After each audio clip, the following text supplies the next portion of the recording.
या स्पर्धेमध्ये आपल्याला पाहायला मिळतील.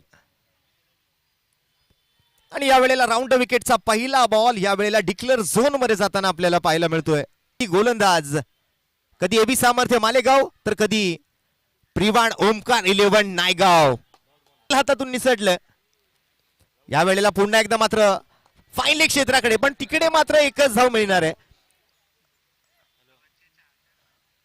यावेळेला सुद्धा मिस टाइम स्ट्रोक, एकच धाव जास्तीची मिळेल मला वाटतं त्या ठिकाणी. या मॅचचं भविष्य ठरवणारा हा बॉल आणि हा ही चेंडू सरळ यष्टीरक्षक तरुणच्या हातामध्ये. हा लाख मोलाचा बॉल ठरू शकतो आणि या वेळेला मात्र शेवटचा चेंडू ज्यावरती सुद्धा धाव घेतली जात नाहीये आणि अशा पद्धतीने मात्र प्रिवान ओमकार 11 नायगाव टीम पोहोचते सेमी फायनल मध्ये.